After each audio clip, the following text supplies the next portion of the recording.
ఆస్ట్రాలజర్గా పేరు పొందిన వేణు పరాంకుశం వేణు పరాంకుశం ఏం ఫీల్ ఉండదు మామయ్య. ఆయన శ్రీమతి అంటే లంగమ్మ వీణా శ్రీవాణి నిన్న తమ సోషల్ మీడియా ప్లాట్ఫామ్లో ఒక వీడియో వదిలారు.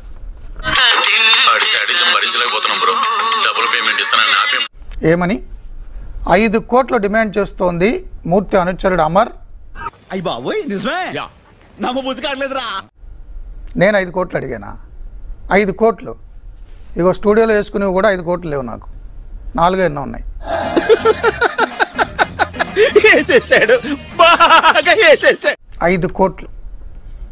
5 కోట్లు ఇవ్వలేని పరిస్థితుల్లో ఆత్మహత్య తప్ప మాకు మరో శరణ్యం లేదు.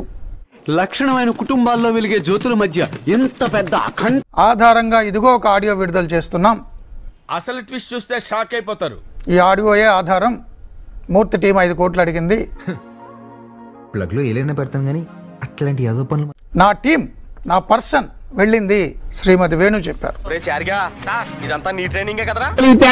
తక్కువగా తూచాను అమ్మా, నిన్ను ఈ దేశానికి కాదమ్మా శత్రు దేశానికి ఆర్థికమంత్రిగా మీ పర్సన్ ఎవరో చెప్తారా?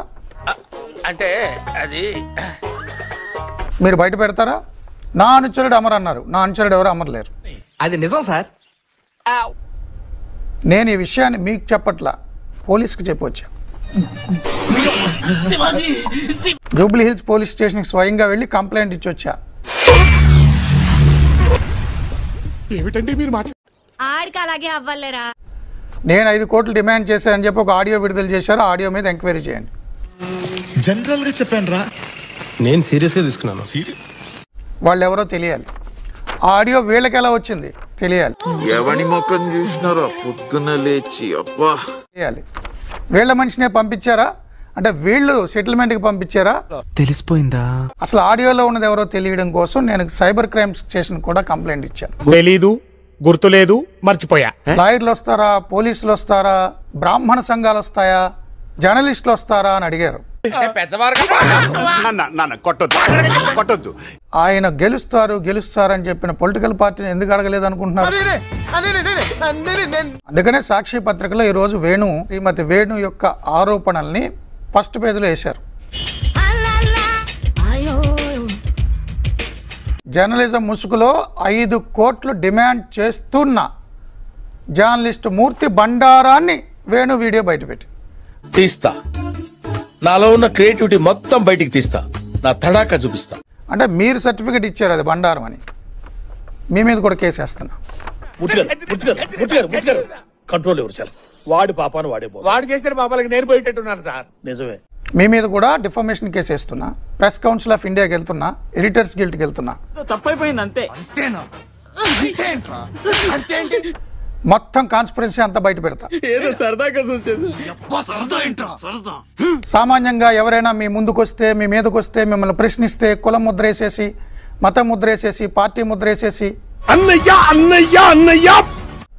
లేదా వాళ్ళ మీద అవినీతి ముద్ర వేసేసి, బెదిరించేసి, లేని కేసులు పెట్టేసి వాళ్ళు న్యూట్రలైజ్ చేయాలనుకునే మీ ప్లాన్ వేణు నా దగ్గర అస్సలు నడవదు. 5 కోట్లు నేను అడిగానా? ప్రూవ్ చేయి.